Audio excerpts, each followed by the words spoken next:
ॐ तच्छंयोरवृणीमहे गातुं यज्ञाय गातुं यज्ञपतये दैवी स्वस्तिरस्तु नः स्वस्तिर्मानुषेभ्यः ऊर्ध्वं जगातु भेषजम् तन्नो अस्तु द्विपदे चतुष्पदे ॐ शान्तिः शान्तिः शान्तिः हरिः ॐ श्रीगुरुभ्यो नमः हरिः ॐ Universal prayer. O hidden light, vibrant in every atom. O hidden light, shining in every creature. O hidden love, embracing all in oneness. May each who feels himself as one with thee know he is also one with every other. Om Shanti, Shanti, Shanti. ಇಂದು ಆದಿತ್ಯವಾಸರ ವೈಶಾಖ ಶುದ್ಧ ದಶಮಿ. ನಾಳೆ ಅತ್ಯಂತ ಶ್ರೇಷ್ಠವಾದಂತಹ ಏಕಾದಶಿ ವ್ರತ. ಈ ವೈಶಾಖ ಶುದ್ಧ ದಶಮಿಯಂದು ಶ್ರೀ ವಿಷ್ಣು ಸಹಸ್ರನಾಮದ ಮುಂದುವರಿದ 10 ಶ್ಲೋಕಗಳ ಪಾರಾಯಣ. April ತಿಂಗಳ 26ನೇ ತಾರೀಕು 2026ನೇ ಇಸವಿ ಈ ಶ್ರೇಷ್ಠವಾದ ಭಾನುವಾರದ ಮುಸ್ಸಂಜೆಯಲ್ಲಿ ಶ್ರೀ ವಿಷ್ಣು ಸಹಸ್ರನಾಮದ ಪಾರಾಯಣ. ನಮ್ಮೊಡನೆ ತಾವು ಕೂಡ ಪಾರಾಯಣವನ್ನು ಮಾಡಬಹುದು. ಧ್ಯಾನಂ ಸಶಂಖಚಕ್ರಂ ಸಕಿರೀಟಕುಂಡಲಂ ಸಪೀತವಸ್ತ್ರಂ ಸರಸೀರುಹೇಕ್ಷಣಂ ಸಹಾರವಕ್ಷಸ್ಥಲಶೋಭಿಕೌಸ್ತುಭಂ ನಮಾಮಿ ವಿಷ್ಣುಂ ಶಿರಸಾ ಚತುರ್ಭುಜಂ ಛಾಯಾಯಾಂ ಪಾರಿಜಾತಸ್ಯ ಹೇಮಸಿಂಹಾಸನೋಪರಿ आसीनमम्बुदश्याममायताक्षमलङ्कृतम् चन्द्राननं चतुर्बाहुं श्रीवत्साङ्कितवक्षसम् रुक्मिणी सत्यभामाभ्यां सहितं कृष्णमाश्रये. ॐ नमो भगवते वासुदेवाय.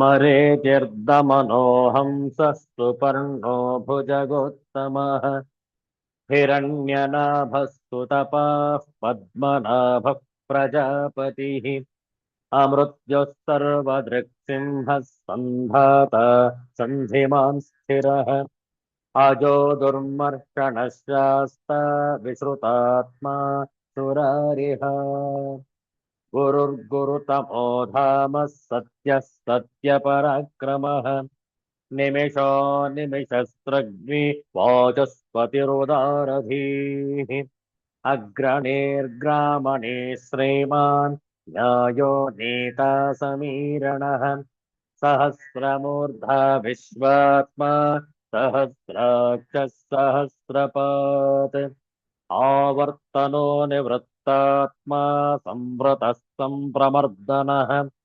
आहत्संवर्तको वह्निरनिरोधरणीधरः सुप्रसादः प्रसन्नात्मा विश्वधृग् विश्वभुक् विभुः सत्कर्ता सत्कृतः साधुर्जह्नुर्नारायणो नरः असङ्ख्येयो प्रमेयात्मा विशिष्टः शिष्टकृच्छुचिः सिद्धार्थः सिद्धसङ्कल्पः सिद्ध्यसाधनः वृषाहे वृषभो विष्णुर्वृषपर्वा वृषोदरः वर्धनो वर्धमानुश्च विविक्तश्रुतिसागरः सुभुजो दुर्धरो वाग्मी महेन्द्रो वसुदो वसुः नै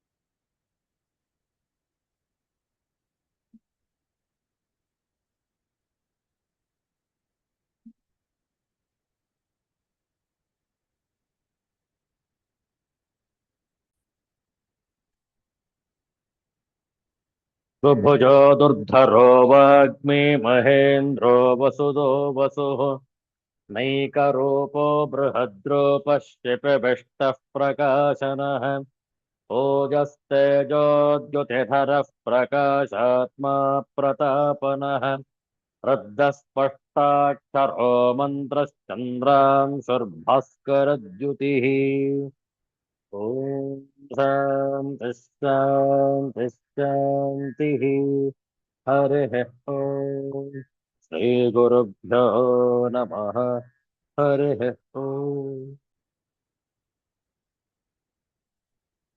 2 ನಿಮಿಷ ನಾಮ ಜಪ ಹೇಳಿಕೊಟ್ಟ ನಂತರ ಪುನರಾವರ್ತನೆ. ದಿಗಂಬರ ದಿಗಂಬರ ಶ್ರೀಪಾದವಲ್ಲಭ ದಿಗಂಬರ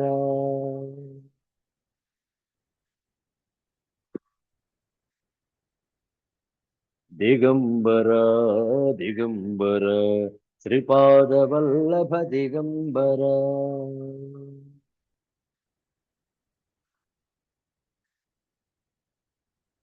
ದಿಗಂಬರ ದಿಗಂಬರ ಶ್ರೀಪಾದವಲ್ಲಭ ದಿಗಂಬರ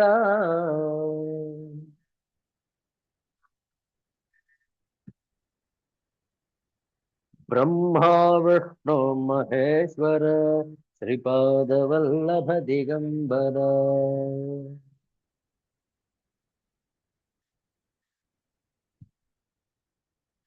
ಬ್ರಹ್ಮ ವಿಷ್ಣು ಮಹೇಶ್ವರ ಶ್ರೀಪಾದವಲ್ಲಭ ದಿಗಂಬರ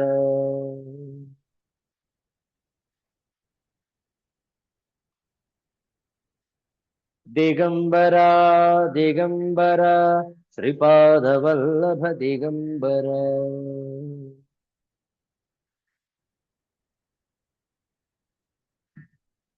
ದಿಗಂಬರ ದಿಗಂಬರ ಶ್ರೀಪಾದವಲ್ಲಭ ದಿಗಂಬರ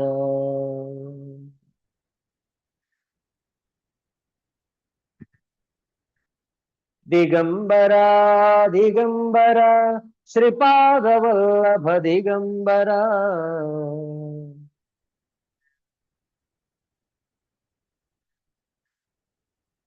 ಬ್ರಹ್ಮ ವಿಷ್ಣು ಮಹೇಶ್ವರ ಶ್ರೀಪಾದವಲ್ಲಭ ದಿಗಂಬರ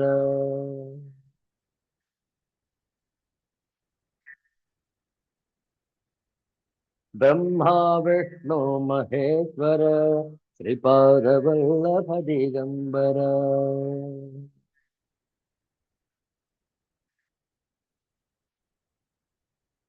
ಶ್ರೀಪಾದವಲ್ಲಭ ದಿಗಂಬರ ಶ್ರೀಪಾದವಲ್ಲಭ ದಿಗಂಬರ ಸಿದ್ಧಾಂತ ಅವಧೂತ ಚಿಂತನ ಶ್ರೀ ಗುರುದೇವ ದತ್ತ ಜೈ ಜೈ ರಘುವೀರ ಸಮರ್ಥ. ಒಂದು ಕೃಷ್ಣನ ಭಜನೆ, ಹಿಂದಿ ಭಾಷೆಯ ಕೃಷ್ಣನ ಭಜನೆ ಹೇಳಿಕೊಟ್ಟ ನಂತರ ಪುನರಾವರ್ತನೆ.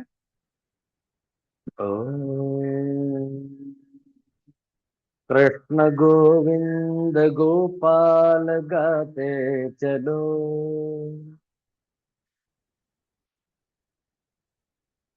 अपनी मुक्ति का मार्ग बनाते चलो।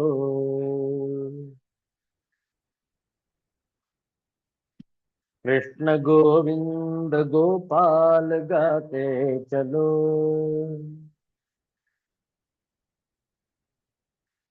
अपनी मुक्ति का मार्ग बनाते चलो।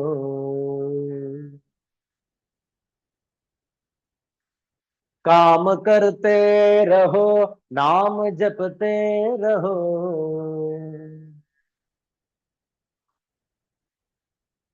पाप करने से हरदम डरते रहो।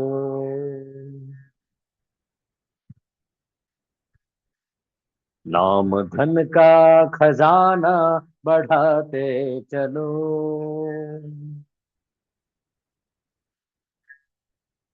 अपनी मुक्ति का मार्ग बनाते चलो।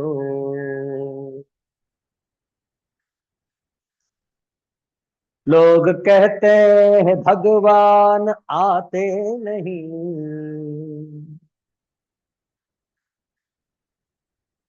द्रौपदी की तरह तुम बुलाते नहीं।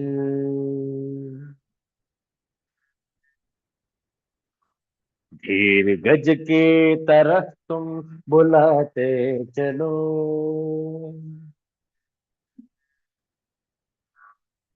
अपनी मुक्ति का मार्ग बनाते चलो।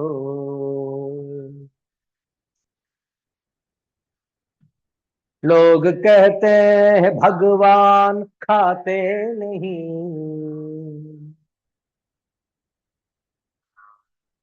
शबरी की तरह तुम खिलाते नहीं।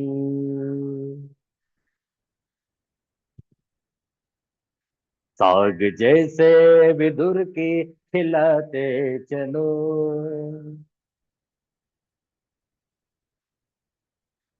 अपनी मुक्ति का मार्ग बनाते चलो।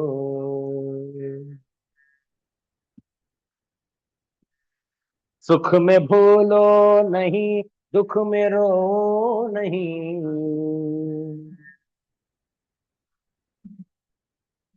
अपने दिल से प्रभु को विसारो नहीं।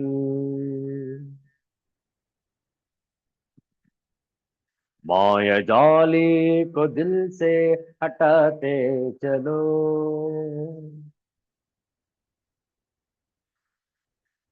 अपनी मुक्ति का मार्ग बनाते चलो।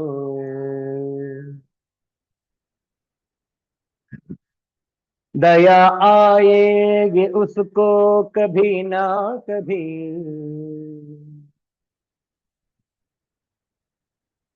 दास पाएगा दर्शन कभी ना कभी।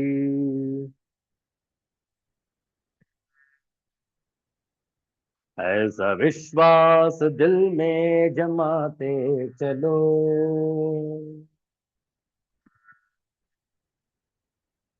अपनी मुक्ति का मार्ग बनाते चलो।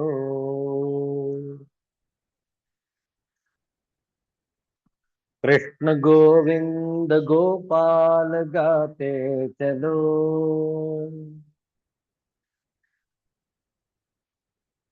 अपनी मुक्ति का मार्ग बनाते चलो।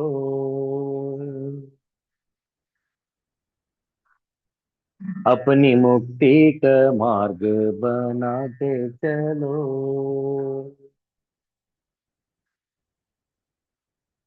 अपनी मुक्ति का मार्ग बनाते चलो।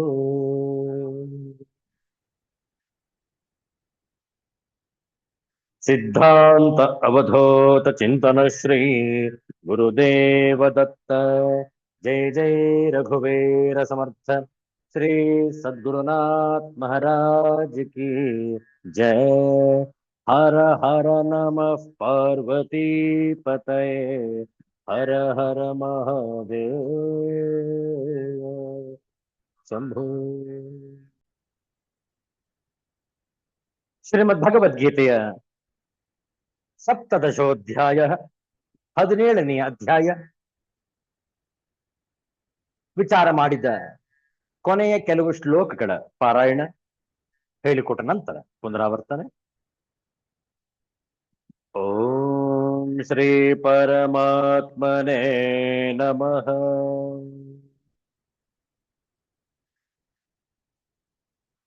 ಅಥ ಸಪ್ತದಶೋಧ್ಯಾಯಃ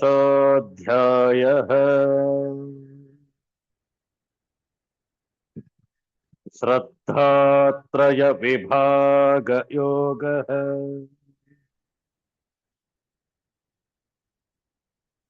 श्री भगवानुवाच मनः प्रसादः सौम्यत्वम् मौनमात्मविनिग्रहः भावसंशुद्धिरित्येतत् ತಪೋ ಮಾನಸಮುಚ್ಯತೆ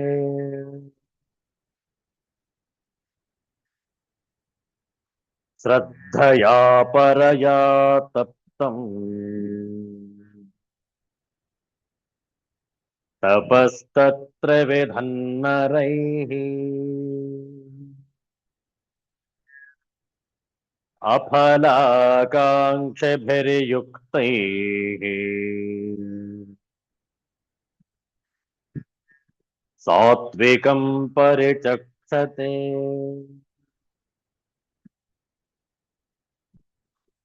ಸತ್ಕಾರಮಾನ ಪೂಜಾರ್ಥಂ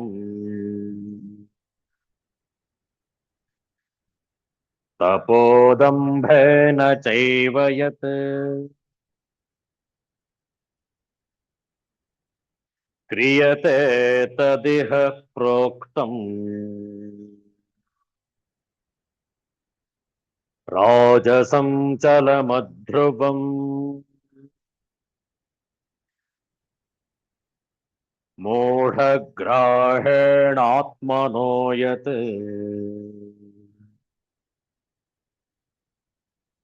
ಪೀಡಯಾ ಕ್ರಿಯತೆ ತಪಃ ಪರಸ್ಯೋತ್ಸಾದನಾರ್ಥಂ ವಾ ತತ್ತಾಮಸಮುದಾಹೃತಂ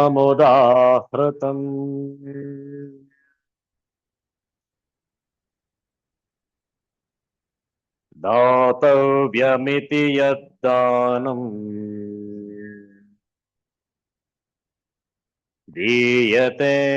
ದೀಯತೇನುಪಕಾರಿಣೇ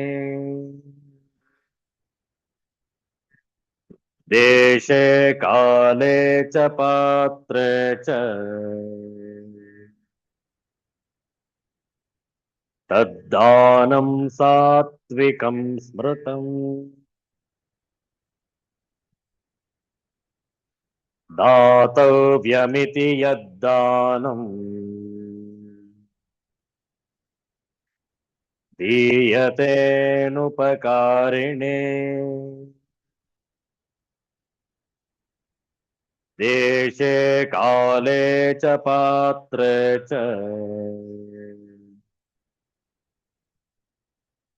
ತದ್ದಾನಂ ಸಾತ್ವಿಕಂ ಸ್ಮೃತಂ ಓಂ ಶಾಂತಿ ಶಾಂತಿ ಶಾಂತಿ ಹರಿಃ ಓಂ ಶ್ರೀ ಗುರುಭ್ಯೋ ನಮಃ ಹರಿಃ ಓಂ ಶ್ರದ್ಧಾತ್ರಯ ವಿಭಾಗ ಯೋಗದಲ್ಲಿ ಅನೇಕ ವಿಚಾರಗಳನ್ನು ಕೈಗೊಂಡು ಎಲ್ಲದರಲ್ಲೂ ಕೂಡ ಯಾವ ಶ್ರದ್ಧೆ ಇರಬೇಕೋ ಅದರಂತೆಯೇ ಅವರ ಆಚರಣೆ ಇರುವುದು. ಅದರಲ್ಲಿ 3 ವಿಧ: ಸಾತ್ವಿಕ, ರಾಜಸಿಕ, ತಾಮಸಿಕ ಗುಣಗಳಂತೆ ಅವರವರ ಶ್ರದ್ಧೆಗಳು. ಪೂಜೆಯ ವಿಚಾರವನ್ನು ಕೈಗೊಂಡು ಅದರಲ್ಲಿ ಯಾವ ರೀತಿ ಭೇದ ಇದೆ ಅನ್ನುವುದನ್ನು ತಿಳಿದುಕೊಂಡೆವು. ಅದಾದ ನಂತರ ಆಹಾರದ ಒಂದು ಸೇವನೆಯಲ್ಲಿ ಯಾವ ರೀತಿ ವ್ಯತ್ಯಾಸವಾಗುವುದು ಅನ್ನುವುದನ್ನು ಕೂಡ ಗಮನಿಸಿದೆವು. ಯಜ್ಞದ ಆಚರಣೆಯಲ್ಲಿ ಇರುವಂತಹ ವ್ಯತ್ಯಾಸಗಳನ್ನ ಗುರುತಿಸಿಕೊಂಡು ತಪಸ್ಸಿನ ಬಗ್ಗೆ ವಿಚಾರ ಮಾಡುವುದು. ಶಾರೀರಿಕ, ವಾಚಿಕ, ಮಾನಸಿಕ ತಪಸ್ಸುಗಳು ಸಾತ್ವಿಕರಿಗೆ ಹೇಗಿರುವುದು, ಶಾರೀರಿಕ, ವಾಚಿಕ, ಮಾನಸಿಕ ತಪಸ್ಸು ರಾಜಸಿಕರಿಗೆ ಯಾವ ರೀತಿಯಲ್ಲಿ ಆಚರಣೆ ಇರುವುದು, ಹಾಗೆ ಶಾರೀರಿಕ, ವಾಚಿಕ, ಮಾನಸಿಕ ತಪಸ್ಸುಗಳು ತಾಮಸಿಕರಿಗೆ ಯಾವ ರೀತಿ ಇರುವುದು ಅನ್ನುವುದನ್ನು ಕೂಡ ವಿಚಾರ ಮಾಡಿದ ನಂತರ ಈಗ ದಾನದ ವಿಚಾರವನ್ನ ಕೈಗೊಂಡಿದ್ದಾರೆ ಯೋಗಾಚಾರ್ಯರು. ಯೋಗೇಶ್ವರನಾದ ಭಗವಂತನು ಶ್ರೀಕೃಷ್ಣನು ದಾನದಲ್ಲೂ ಕೂಡ ವ್ಯತ್ಯಾಸಗಳುಂಟು. ಅವರವರ ಶ್ರದ್ಧೆಗೆ ಅನುಸಾರವಾಗಿ, ಅವರವರ ಗುಣಗಳಿಗೆ ಅನುಸಾರವಾಗಿ. ಸಾತ್ವಿಕರು, ರಾಜಸಿಕರು, ತಾಮಸಿಕರು ಯಾವ ರೀತಿಯಲ್ಲಿ ದಾನವನ್ನು ಮಾಡುವರು ಅನ್ನುವುದನ್ನು ಈಗ ವಿಚಾರ ಮಾಡಲಿದ್ದೇವೆ. ಮೊದಲಿಗೆ ಸಾತ್ವಿಕ ದಾನ. ಅದಕ್ಕೂ ಮುನ್ನ ಈ ದಾನದ ಬಗ್ಗೆ ವಿಚಾರ ಮಾಡಬೇಕಾಗಿದೆ. ದಾನವನ್ನು ಕೊಡುವುದು ತನ್ನ ಕರ್ತವ್ಯ ಎಂದು ತಿಳಿದು ನಿಷ್ಕಾಮ ಭಾವದಿಂದ ಆಯಾ ದೇಶ ಕಾಲಗಳಿಗೆ ಸೂಕ್ತವಾದ ಅವಶ್ಯಕ ವಸ್ತುಗಳನ್ನು ಪ್ರತ್ಯುಪಕಾರವನ್ನು ಅಪೇಕ್ಷಿಸದೆ ಅವಶ್ಯಕತೆ ಇರುವ ಯೋಗ್ಯರಿಗೆ ಅವಶ್ಯಕತೆಗೆ ತಕ್ಕಷ್ಟು ಪ್ರಮಾಣದಲ್ಲಿ ಸೂಕ್ತ ಕಾಲದಲ್ಲಿ ಯಥಾಶಕ್ತಿ ಕೊಡುವ ದಾನವು ಸಾತ್ವಿಕ ದಾನವು. ಬರಗಾಲ, ನೆರೆಹಾವಳಿ ಮುಂತಾದ ವಿಪತ್ತುಗಳಿಂದ ಬಳಲುತ್ತಿರುವ ಪ್ರದೇಶಗಳಲ್ಲಿ ವಿಪತ್ತು ಬಂದ ಸಮಯವು ದಾನಕ್ಕೆ ಶ್ರೇಷ್ಠವಾದ ದೇಶ ಮತ್ತು ಕಾಲಗಳು. ನದಿ ತೀರ, ತೀರ್ಥಕ್ಷೇತ್ರಗಳಂತಹ ಪವಿತ್ರವಾದ ಪ್ರದೇಶಗಳು ಸಂಕ್ರಮಣ, ಗ್ರಹಣ, ಏಕಾದಶಿ, ಅಮಾವಾಸ್ಯೆ, ಪೌರ್ಣಿಮೆ, ಉತ್ತರಾಯಣ, ದಕ್ಷಿಣಾಯಣ ಪುಣ್ಯಕಾಲಗಳು ದಾನಕ್ಕೆ ಶ್ರೇಷ್ಠವಾದ ದೇಶ ಮತ್ತು ಕಾಲಗಳು. ಹುಟ್ಟಿದ ಹಬ್ಬ, ಮದುವೆ, ಮುಂಜಿ ಮುಂತಾದ ದಿನಗಳು ಅಥವಾ ಅವಶ್ಯಕತೆ ಇರುವ ಇನ್ಯಾವುದೇ ದೇಶ ಕಾಲಗಳು ಸಹ ದಾನಕ್ಕೆ ಶ್ರೇಷ್ಠವಾಗಿವೆ. ಹಸಿದಿರುವವನಿಗೆ ಆಹಾರ, ಬಾಯಾರಿದವನಿಗೆ ನೀರು, ಬಟ್ಟೆ ಇಲ್ಲದವನಿಗೆ ವಸ್ತ್ರ, ರೋಗಿಗೆ ಔಷಧಿ, ಆರ್ತನಿಗೆ ಆಶ್ವಾಸನೆ, ಅನಾಥನಿಗೆ ಆಶ್ರಯ, ದರಿದ್ರನಿಗೆ ದ್ರವ್ಯ, ಭಯಭೀತನಿಗೆ ಅಭಯ. ಇಂತಹ ಆತುರ ದೆಸೆಯಲ್ಲಿ ಇರುವ ಆರ್ತರಿಗೆ ಕೊಡುವ ದಾನಕ್ಕೆ ದೇಶ ಕಾಲಗಳ ನಿಬಂಧನವಿರುವುದಿಲ್ಲ. दातव्यम इति यत् दानम दीयते अनुपकारिणे देशे काले च पात्रे च तत् दानम सात्विकं स्मृतम. च ಮತ್ತು दातव्यಂ ದಾನ ಕೊಡುವುದು ಕರ್ತವ್ಯ ಇತಿ ಎಂಬ ಉದ್ದೇಶದಿಂದ ಯತ್ ಯಾವ ದಾನಂ ದಾನವು ದೇಶೇ ದೇಶ ಕಾಲೇ ಕಾಲ. ಏನಿದು ದೇಶ ಕಾಲ? ಯಾವ ದೇಶ ಕಾಲಗಳಲ್ಲಿ ಯಾವ ವಸ್ತು ಅಭಾವವಾಗಿದೆಯೋ ಅದೇ ದೇಶ ಕಾಲಗಳು ಆ ವಸ್ತುವಿನ ಮೂಲಕ ಪ್ರಾಣಿಗಳ ಸೇವೆ ಮಾಡುವುದಕ್ಕೆ ಯೋಗ್ಯವೆಂದು ತಿಳಿಯಲಾಗುತ್ತದೆ.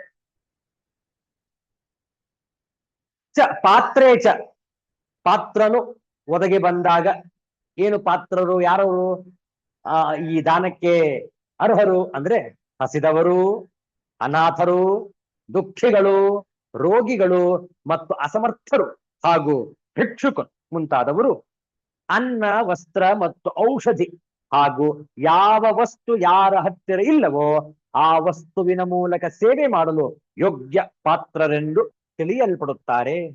ಜೊತೆಗೆ ವಿದ್ವಾಂಸರಾದ ಶ್ರೇಷ್ಠ ಆಚರಣೆಯ ಬ್ರಾಹ್ಮಣರು ಧನಾದಿ ಎಲ್ಲಾ ರೀತಿಯ ಪದಾರ್ಥಗಳ ಮೂಲಕ ಸೇವೆ ಮಾಡಲು ಯೋಗ್ಯ ಪಾತ್ರರೆಂದು ತಿಳಿಯಲ್ಪಡುತ್ತಾರೆ. ಅನುಪಕಾರಿಣೇ ದೀಯತೆ ಪ್ರತ್ಯುಪಕಾರ ಮಾಡಲು ಸಮರ್ಥರಲ್ಲದವರಿಗೆ ದೀಯತೆ ಕೊಡಲಾಗುವುದು. ತತ್ ದಾನಂ ಆ ದಾನವು ಸಾತ್ವಿಕಂ ಸ್ಮೃತಂ ಸಾತ್ವಿಕ ಎಂದು ಹೇಳಲ್ಪಟ್ಟಿದೆ. ದಾನ ಕೊಡುವುದೂ ಸಹ ಕರ್ತವ್ಯ ಎಂಬ ಉದ್ದೇಶದಿಂದ ಯಾವ ದಾನವು ದೇಶ ಕಾಲ ಮತ್ತು ಪಾತ್ರನು ಒದಗಿ ಬಂದಾಗ ಪ್ರತ್ಯುಪಕಾರ ಮಾಡಲು ಸಮರ್ಥರಲ್ಲದವರಿಗೆ ಕೊಡಲಾಗುವುದೋ ಆ ದಾನವು ಸಾತ್ವಿಕವೆಂದು ಹೇಳಲ್ಪಟ್ಟಿದೆ. ಈ 20ನೆಯ ಶ್ಲೋಕದ ಶಾಂಕರ ಭಾಷ್ಯವನ್ನು ನೋಡೋಣ. ಸಾತ್ವಿಕ ದಾನ. ಇದಾನಿ ದಾನ ತ್ರೈವಿಧ್ಯಂ ಉಚ್ಯತೆ. ಈಗ ದಾನದಲ್ಲಿ 3 ಬಗೆಯನ್ನು ಹೇಳುತ್ತಾನೆ.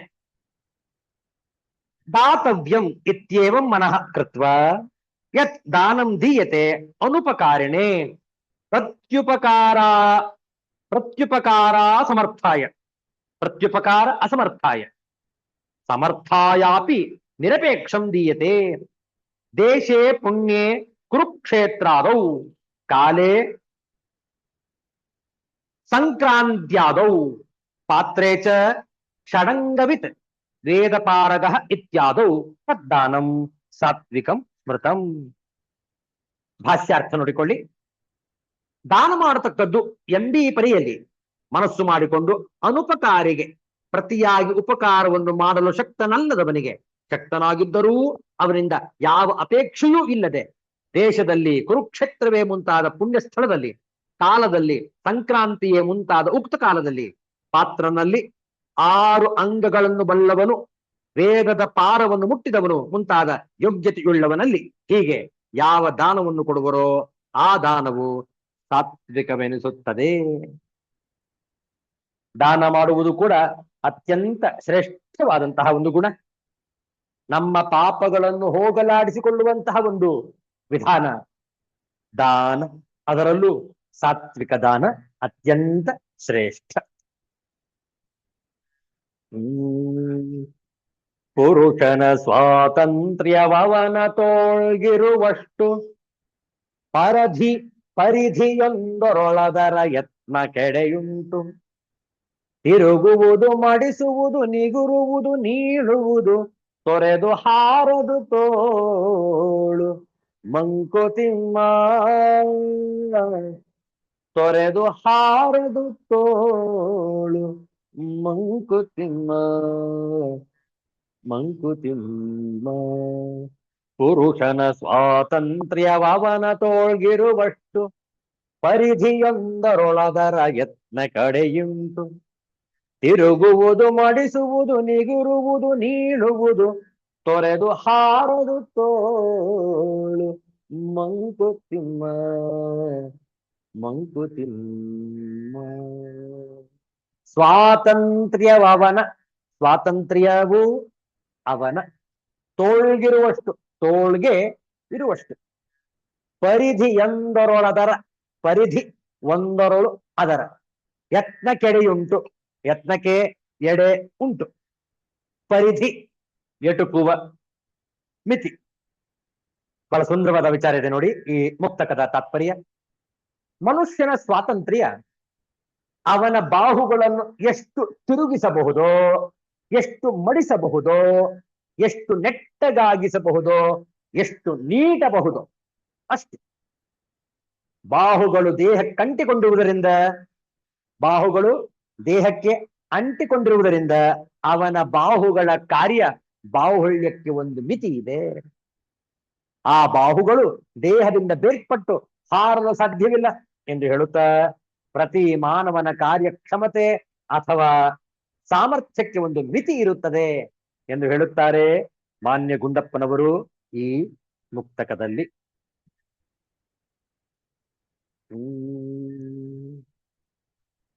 ಪುರುಷನ ಸ್ವಾತಂತ್ರ್ಯವನ ತೋಳ್ಗಿರುವಷ್ಟು. A man is an independent of this world as his hands are independent of it. They have a perimeter beyond which they cannot reach.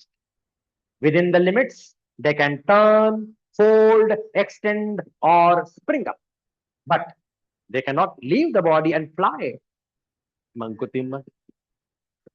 ಪುರುಷನ ಸ್ವಾತಂತ್ರ್ಯವನ ತೋಳ್ಗಿರುವಷ್ಟು ಪರಿಧಿಯೊಂದರೊಳದರ ಯತ್ನ ಕೆಡೆಯುಂಟು. ತಿರುಗುವುದು, ಮಡಿಸುವುದು, ನಿಗುರುವುದು, ನೀಳುವುದು, ತೊರೆದು ಹಾರದು ತೋಳು ಮಂಕುತಿಮ್ಮ. ಮಂಕುತಿಮ್ಮ. ಇಲ್ಲಿ ಬಾಹುಗಳನ್ನು ಬಲದ ಅಥವಾ ಶಕ್ತಿಯ ಪ್ರತೀಕವಾಗಿಟ್ಟುಕೊಂಡರೆ ನಮ್ಮ ಬಾಹುಗಳಿಗೆ ಹೇಗೆ ತಿರುಗಿಸಲು, ನೀಟಲು, ಮಡಿಸಲು ಒಂದು ಮಿತಿ ಇದೆಯೋ ಹಾಗೆಯೇ ಪ್ರತಿಯೊಬ್ಬರ ಶಕ್ತಿಗೂ ಒಂದು ಮಿತಿ ಇದೆ. ನಮ್ಮೆಲ್ಲ ಕೆಲಸ ಕಾರ್ಯಗಳು ಆ ಮಿತಿಯಲ್ಲೇ ಆಗಬೇಕು ಎನ್ನುವುದು ಇಲ್ಲಿನ ಭಾವ. ಇದು ವಾಸ್ತವದ ವಿಷಯ. ಪ್ರತಿಯೊಬ್ಬರಿಗೂ ಅವರವರದೇ ಶಕ್ತಿ, ಮಾತಿನ ಕುಶಲತೆಯ, ಬುದ್ಧಿಯ, ಯೋಜನೆಯ ಮುಂತಾದ ಶಕ್ತಿಗೆಲ್ಲ ಒಂದು ಮಿತಿಯುಂಟು. ಅದನ್ನು ಮೀರಿ ನಾವು ಏನನ್ನೂ ಮಾಡಲಾಗುವುದಿಲ್ಲ. ಆ ಮಿತಿಯಲ್ಲಿ ಏನನ್ನಾದರೂ ಮಾಡಲು ನಮ್ಮ ಶಕ್ತಿಗೆ ಸ್ವಾತಂತ್ರ್ಯ ಉಂಟು. ಆ ಪರಿಧಿಯನ್ನು ದಾಟಿ ನಮ್ಮ ಶಕ್ತಿಗೂ ಏನೂ ಮಾಡಲು ಸಾಧ್ಯವಿಲ್ಲವೆನ್ನುವುದೇ ಈ ಮುಕ್ತಕದ ಹೂರಣ. ನಮ್ಮ ಸ್ವಾತಂತ್ರ್ಯಕ್ಕೆ ನಮ್ಮ ಶಕ್ತಿಯಾನುಸಾರ ಒಂದು ಮಿತಿ ಇದೆ. ಹಾಗೆ ನಮಗಿರುವ ಮಿತಿಯನ್ನು ನಾವು ಬಹಳಷ್ಟು ಬಾರಿ ಅರಿತಿರುವುದೇ ಇಲ್ಲ. ಹಾಗಾಗಿಯೇ ನಮ್ಮ ಶಕ್ತಿಯ ಮಿತಿಯನ್ನು ದಾಟುವಂತಹ ಪ್ರಯತ್ನ ನಮ್ಮಿಂದ ಆಗುತ್ತದೆ. ಶಕ್ತಿಯ ಕೊರತೆಯಿಂದಾಗಿ ನಾವು ಸೋಲುವಂತಾಗುತ್ತದೆ. ಅದು ನಮ್ಮನ್ನು ಕುಗ್ಗಿಸಿ ಕೊರಗುವಂತೆ ಮಾಡುತ್ತದೆ. ಕೆಲ ಬಾರಿ ಅನ್ಯರ ಶಕ್ತಿಯ ಒತ್ತಾಸೆಯನ್ನು ತೆಗೆದುಕೊಂಡು ನಾವು ಜಯ ಗಳಿಸಬೇಕಾಗುತ್ತದೆ. ಅದು ಸ್ವಾತಂತ್ರ್ಯವಲ್ಲ, ಅದು ಪರಾವಲಂಬನೆ ಅಥವಾ ಪರತಂತ್ರ. ನಮ್ಮ ಶಕ್ತಿಯ ಮಿತಿ ಅಥವಾ ಪರಿಧಿಯಲ್ಲಿ ನಾವು ಇದ್ದರೆ ಸ್ವತಂತ್ರವಾಗಿ ನಮ್ಮ ಕೆಲಸಗಳನ್ನು ಮಾಡಿಕೊಳ್ಳುತ್ತಾ ನಿರಾಂತಕವಾಗಿ ಜೀವಿಸಬಹುದು. ಆದರೆ ಹಾಗೆ ನಮ್ಮ ಮಿತಿಯಲ್ಲಿ ಇರಬೇಕಾದರೆ ನಾವು ನಮ್ಮ ಮಿತಿಯನ್ನು ಅರಿಯಬೇಕು. ನಾವು ಮಾಡುವ ಪ್ರತಿ ಕೆಲಸದಲ್ಲೂ ನಮ್ಮ ಮಿತಿಯನ್ನರಿತು ಮಾಡಿದರೆ ಸೋಲುವ ಸಾಧ್ಯತೆಗಳು ಬಹಳ ಕಡಿಮೆ. ಮಿತಿಯನ್ನರಿಯದೆ ಕುಂಭತನದಿಂದ ಮುನ್ನುಗ್ಗಿ ಮುಗ್ಗರಿಸುವುದಕ್ಕಿಂತ ಮಿತಿಯರಿತು ಹಿತವಾದ ಕಾರ್ಯಗಳನ್ನು ಮಾಡುತ್ತಾ ಮಾಡಿದ ಕೆಲಸದಿಂದ ಆನಂದವನ್ನು ಪಡೆಯುವ ಪ್ರಯತ್ನ ನಮ್ಮಿಂದಾಗಬೇಕು. ನಮ್ಮ ಇತಿಮಿತಿಯನ್ನು ಅರಿತು ಪೂಜೆ, ಯಜ್ಞ, ಆಹಾರ ಈ ಆಚರಣೆಗಳಲ್ಲಿ ತಪಸ್ಸೆಂದು ಸಾಧಿಸಿ ಯಥಾಶಕ್ತಿ ದಾನವನ್ನು ಮಾಡುವಂಥದ್ದು ಎಲ್ಲ ರೀತಿಯಲ್ಲೂ ಕೂಡ ಶ್ರೇಷ್ಠವಾದಂತಹ ಗುಣ. ಇನ್ನು ಅನೇಕ ವಿಚಾರಗಳಿವೆ, ಅದನ್ನು ಮುಂದಿನ ವಾರ ಮುಂದುವರಿಸೋಣ. ಶಾಂತಿ ಮಂತ್ರ. ಓಂ ಸರ್ವೇಷಾಂ ಸ್ವಸ್ತಿ ಭವತು, ಸರ್ವೇಷಾಂ ಶಾಂತಿರ್ಭವತು, ಸರ್ವೇಷಾಂ ಪೂರ್ಣಂ ಭವತು, ಸರ್ವೇಷಾಂ ಮಂಗಳಂ ಭವತು, ಸರ್ವೇ ಭವಂತು ಸುಖಿನಃ, ಸರ್ವೇ ಸಂತು ನಿರಾಮಯಾಃ, ಸರ್ವೇ ಭದ್ರಾಣಿ ಪಶ್ಯಂತು, ಮಾ ಕಶ್ಚಿತ್ ದುಃಖಭಾಗ್ ಭವೇತ್. ಅಸತೋ ಮಾ ಸದ್ಗಮಯ, ತಮಸೋ ಮಾ ಜ್ಯೋತಿರ್ಗಮಯ, ಮೃತ್ಯೋರ್ಮಾ ಅಮೃತಂಗಮಯ. ಓಂ ಶಾಂತಿ ಶಾಂತಿ ಶಾಂತಿ. ಹರಿಃ ಓಂ. ಶ್ರೀ ಗುರುಭ್ಯೋ ನಮಃ. ಹರಿಃ ಓಂ. ಮತ್ತೆ ಭೇಟಿಯಾಗೋಣ. ಎಲ್ಲರಿಗೂ ಒಳಿತಾಗಲಿ, ಎಲ್ಲರಿಗೂ ಶುಭವಾಗಲಿ. ಜೈ ಶ್ರೀ ಗುರುದೇವ ದತ್ತ.